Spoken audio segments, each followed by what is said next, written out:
धर्मशाला विधानसभा शीतकालीन सत्र की शुरुआत भाजपा के विरोध प्रदर्शन के साथ हुई।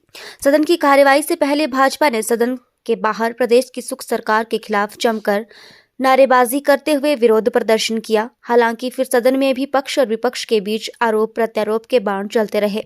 वहीं सदन के भीतर विनय कुमार को विधानसभा का उपाध्यक्ष चुना गया। इसके लिए मुख्यमंत्री ने विनय कुमार को बधाई दी। वहीं भाजपा के आरोपों पर मुख्यमंत्री ने जवाब देते हुए भाजपा नेताओं को केंद्र जाकर सरकारी उपक्रम कंपनियों द्वारा वोटर सेस पर की गई याचिका को वापस लेने की नसीहत दी। इसके अलावा कर्ज को लेकर भी अपने गिरेबान में झांकने की बात कही। भाजपा के विरोध प्रदर्शन पर मुख्यमंत्री सुखविंदर सिंह सुक्खू ने कहा कि प्रदेश की भाजपा के पास खाने के लिए कुछ नहीं बचा है। ऐसे में खबरों में बने रहने के लिए ये प्रदर्शन कर रहे हैं। उन्होंने कहा कि विपक्ष के नेता केंद्र जाएं और SJVN, THDC जैसे उपक्रमों को वोटर सेस पर की गई याचिका को वापस लेने को कहे। मुख्यमंत्री ने कहा कि उत्तराखंड में टिहरी डैम पर THDC ने तो कोई याचिका दायर नहीं की। मुख्यमंत्री ने कहा, लेकिन इस पर विपक्ष के पास कोई जवाब नहीं है। इस दौरान मुख्यमंत्री ने नेता विपक्ष जयराम ठाकुर को भी निशाने पर लिया। कोविड काल के दौरान आउटसोर्स पर रखे गए कर्मचारियों पर पूछे गए सवाल पर मुख्यमंत्री ने कहा कि जब भाजपा सरकार ने कोविड काल के दौरान आउटसोर्स पर लोगों को रखा था, तब भाजपा सरकार ने इन लोगों के लिए कोई रणनीति नहीं बनाई थी। अगर उस समय भाजपा सरकार ने आउटसोर्स पर रखे जाने वाले इन कर्मचारियों के लिए रणनीति बनाई होती तो आज इन लोगों को दर दर की ठोकरें खाने के लिए मजबूर नहीं होना पड़ता। पहला दिन कैसा रहा? पहला दिन बहुत अच्छा रहा है और पहले दिन में हमारा सबसे पहला जो है संवैधानिक पद पर आज विनय कुमार जी का चुनाव हुआ और रेणुका विधानसभा क्षेत्र को 75 साल बाद, उससे पहले यशवंत सिंह परमार जी थे, उसके बाद पहली बार कोई कॉन्स्टिट्यूशनल पोस्ट मिली है, यानी कि डिप्टी स्पीकर की पोस्ट पर उनको नवाजा गया है। विनय जी का परिवार कांग्रेस पार्टी की विचारधारा से पिछले कई सालों से जुड़ा हुआ है। विनय जी तीसरी बार विधायक बने। परिस्थितियाँ कुछ ऐसी होती है कि इन्हें जो नियुक्ति है थोड़ी उसमें देरी हुई है, लेकिन देर आए दुरुस्त आए और विनय जी को हमने अभी डिप्टी स्पीकर के पद पर नवाजा है और जो इनकी मृत शैली है, जो इनकी काम करने की क्षमता है, उसका फायदा रेणुका के लोगों को होगा। आप सबको बधाई, लेकिन इस सब के विपरीत आज भाजपा ने सुबह ही प्रदर्शन किया है। आप किस तरह से देखते हैं? देखिए, भाजपा प्रदर्शन तो करती रहेगी क्योंकि उनको, मुझे लगता है अभी भी जब वो विधानसभा में बात कर रहे थे, हम रिप्लाई दे रहे थे, बार बार उनके पूर्व मुख्यमंत्री उठ खड़े हो रहे थे और जो बात हम पूछ रहे थे उसका जवाब नहीं दे रहे थे।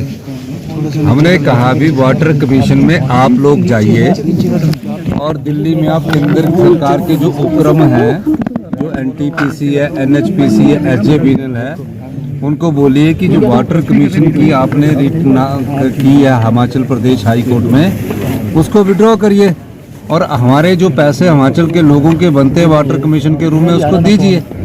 जबकि उत्तराखंड में उन्होंने कोई रिट नहीं की, वहाँ भी NTPC है, टिहरी डैम है, उसमें खड़े होकर बोल रहे हैं ये कोई बात है। तो मैंने उनको कहा कि आप इसमें जाइए, तो उनको थोड़ा सा, हर चीज़ का दर्द होता है ना, जब थोड़ा बहुत दुख होता है तो वो दुखी मन से क्या कहना है वो नहीं, अपनी बात को टालने की कोशिश करते हैं। ना आपदा में खड़े हुए, ना वाटर कमीशन में जो हम हिमाचल के लोगों के अधिकार की लड़ाई लड़ रहे हैं उसमें खड़े हो रहे हैं। सिर्फ विधानसभा में किस तरह उनका ध्यान अखबार में उन सुर्खियाँ बने, उस दृष्टिकोण से वो आज विधानसभा के सत्र में आते हैं। आज तो पहला दिन है, आज तो थोड़ी शांति से बैठे रहे, लेकिन जैसे उन पर दबाव बढ़ेगा तो वॉकआउट की प्रक्रिया भी शुरू हो जाएगी। दूसरी तरफ बीजेपी से तो कभी हम मान नहीं सकते। मैंने कहा कि 2023-24 में केवल 6600 करोड़ रुपए की कर्ज की लिमिट भारत सरकार ने हमारी अप्रूव की है। बीजेपी के समय 14,000 करोड़ की कर्ज की लिमिट थी, 22-23 में, और सारा अवेल किया उन्होंने। तो हमको पूछ रहे हैं, तो झूठ जितना भी सच से टकराएगा, बार बार टकराता है झूठ, किसी न किसी रूप में बदल कर आता है झूठ, लेकिन जीत सच्चाई की होती है। सर, कांग्रेस वर्किंग कमेटी की बैठक में जा रहे हैं आप? हाँ, अभी तो मुझे कल ही चिट्ठी मिली है। विधानसभा सेशन के में अभी मैं विचार विमर्श करूंगा राष्ट्रीय नेतृत्व से, उसके बाद ही मैं उसके बारे में आगे बता सकता सर, आप दुबई भी गए थे, क्या निवेश आएगा पर्यटन के क्षेत्र में? हूँ। क्या देखिए, कुछ- दुबई जब हम गए थे तो हिमाचल में हमने ग्रीन सेक्टर को, जिसको रिन्यूएबल एनर्जी से जोड़कर देख रहे हैं, उसी ग्रीन सेक्टर को हमने आमंत्रित किया है। और मैं आपको एक बताना चाहता हूँ कि कांगड़ा के इतिहास में पहली बार सबसे बड़ा पेप्सी को 270 करोड़ रुपए का कारखाना लगाने जा रही है इंदौरा में, जिसका शिलान्यास करने में कल इंदौरा जा रहा है। तो सबसे बड़ा, ये सबसे बड़ा निवेश है। भारतीय जनता पार्टी के समय इन्वेस्टमेंट मीट होती रही, 36 करोड़ रुपए उन्होंने इन्वेस्टमेंट मीट पर खर्च कर दिए, लेकिन इन्वेस्टमेंट आज तक नहीं आया।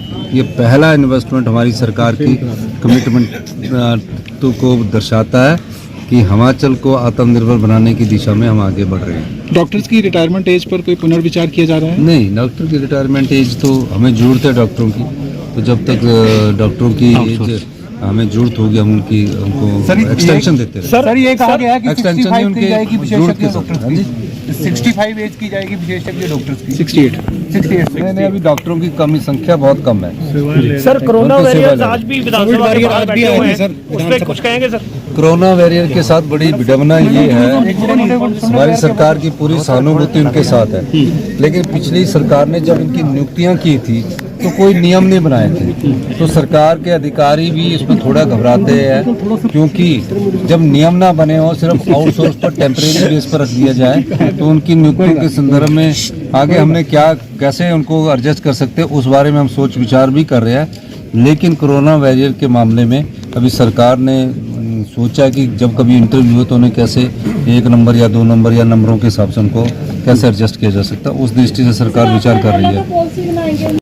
सर, आज और पिछले कल भाजपा ने आपकी गारंटियों को लेकर के सवाल उठाए हैं, आप कुछ कहेंगे इस पर? कौन सी गारंटी उनकी लेगी? जो भी गारंटियां कांग्रेस ने दी थी तो सरकार 1 ने, साल में 3 गारंटियां पूरी होगी, 5 साल के लिए हम चुन कर आए हैं, तो 10 की 10 गारंटियां हम पूरा करेंगे।